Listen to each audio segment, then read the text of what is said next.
নমস্কাৰ, আজি মই আপোনালোকলৈ লৈ আহিছোঁ ঘৰতে সহজে বনাব পৰা বানৰ এটা ৰেচিপি। আশা কৰোঁ আপোনালোকে ভিডিঅ'টো চাই ভাল পাব। আহক আমি এতিয়া ৰেচিপিটো ষ্টাৰ্ট কৰোঁ। এয়া মই লৈছোঁ 1/4 কাপ কুহুমীয়া গৰম পানী। তাতে মই 3 টেবুলস্পুন চেনি মিক্স কৰি লৈছোঁ। আৰু ইয়াতে মই এতিয়া দিছোঁ 1 টেবুলস্পুন ইষ্ট। আৰু এইখিনি ভালদৰে মিক্স কৰি মই প্ৰায় 10 মিনিটমান সময় ঢাকি ৰাখিম যাতে ইষ্টখিনি ভালকৈ এক্টিভ হয়। এয়া মোৰ ইষ্টখিনি এক্টিভ হৈ গ'ল। এতিয়া মই এটা বল ল'ম। ইয়াতে মই ল'ম 2 কাপ ময়দা। ইয়াতে দিছোঁ মই 1 টিস্পুন নিমখ, 1.5 টেবুলস্পুন দিছোঁ মই মিল্ক পাউডাৰ আৰু 5 টেবুলস্পুন মই দিছোঁ টেনজং।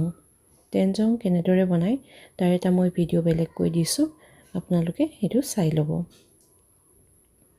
এতিয়া মই এই ময়দাৰ মিশ্ৰণটোত ইষ্টখিনি অলপ অলপকৈ মিক্স কৰি এটা মই ডো বনাই ল'ম। ইষ্টখিনি মই একেবাৰে দি দিয়া নাই, অলপ অলপকৈ দিছোঁ। আৰু ইয়াত মই এক্সট্ৰা পানী ব্যৱহাৰ নাই কৰা। এয়া মোৰ ডোটো ৰেডি হৈ গ'ল। এতিয়া মই ইয়াতে দিছোঁ 1 টেবুলস্পুন বাটাৰ। এতিয়া মই এইখিনি খুব ভালদৰে মঠি ল'ম।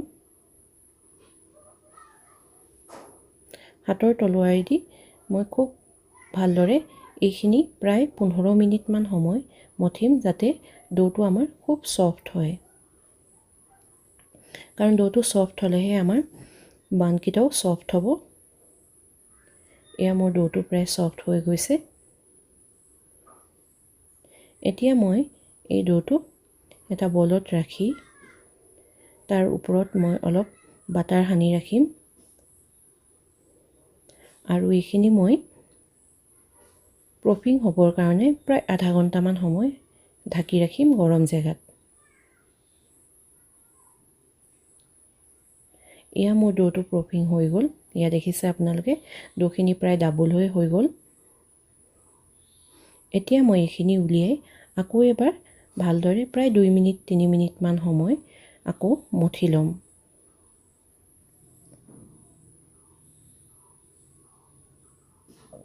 যিমানে মঠিব ডোটো সিমানে ছফ্ট হ'ব আৰু আমাৰ বানকেইটাও ছফ্ট হ'ব। এয়া মই মঠি লৈছোঁ ডোখিনি ভালদৰে।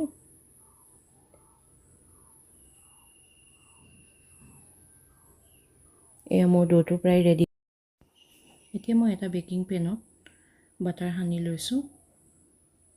মই স্কোৱাৰ শ্বেপৰ বেকিং পেন লৈছোঁ, যদি আপোনালোকৰ নাথাকে ৰাউণ্ড শ্বেপৰো ল'ব পাৰে। এয়া মোৰ ডোটো অলৰেডি ৰেডি হৈ গ'ল। এতিয়া মই ইয়াক 6টা বানৰ জোখত সমানে সমানে কাটি ল'ম। আপোনালোকে ৱেইট কৰিও ল'ব পাৰে। এতিয়া চাব মই এইটো কেনেকৈ শ্বেপ দিছোঁ। এনেদৰে মই ৰাউণ্ড শ্বেপ কৰিছোঁ। এইটো আমি লাডু বনোৱাৰ নিচিনা শ্বেপ কৰিলে নহ'ব। এনেদৰে তললৈ টানি টানি ৰাউণ্ড শ্বেপটো বনাব লাগিব।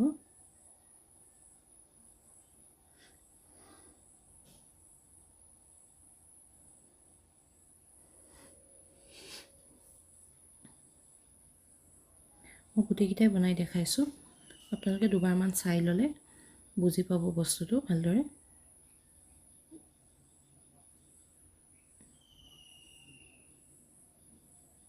ওপৰটো খুব ভালদৰে মিহি কৰি ল'ব,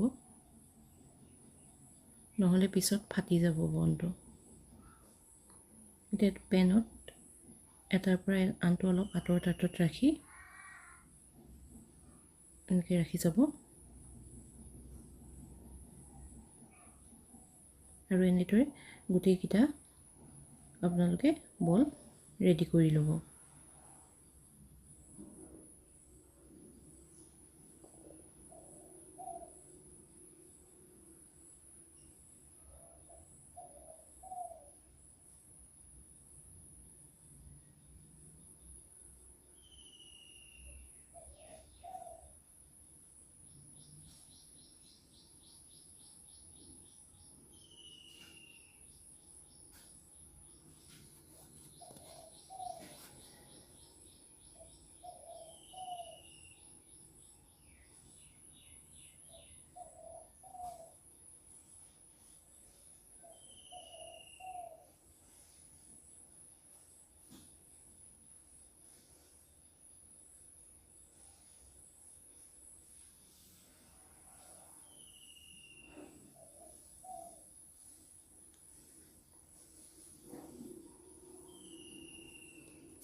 এয়া মোৰ গোটেইকেইটা বন ৰেডি হৈ গ'ল।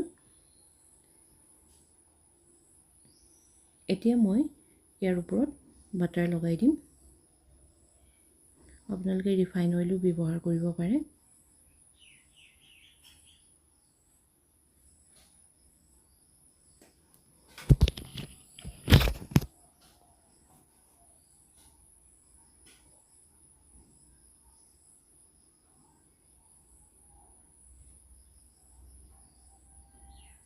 এতিয়া মই এইকেইটা আধা ঘণ্টা সময়ৰ কাৰণে আকৌ প্ৰুফিং হ'বৰ বাবে ঢাকি ৰাখিম।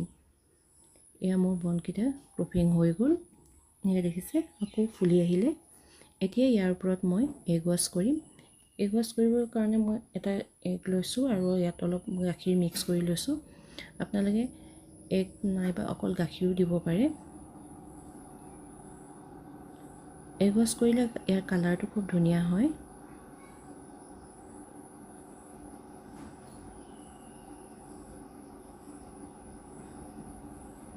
আৰু ইয়াৰ ওপৰত মই এতিয়া অলপ বগা তিল ছটিয়াই দিছোঁ। এইটো অপশ্যনেল হয়, আপোনালোকে ইচ্ছা কৰিলে দিব পাৰে।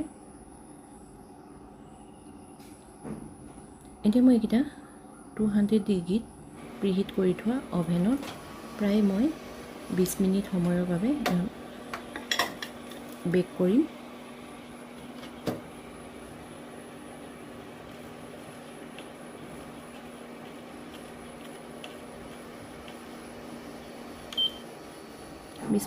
বিশ মিনিটৰ পিছত এয়া মোৰ বান ৰেডি হৈ গ'ল।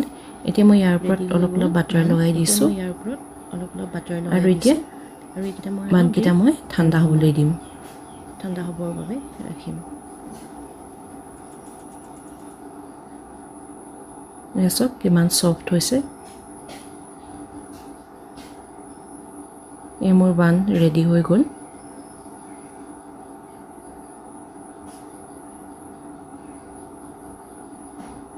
খুব ধুনীয়াকৈ ছফ্ট হৈছে বানকেইটা। আপোনালোকে চাওক এয়া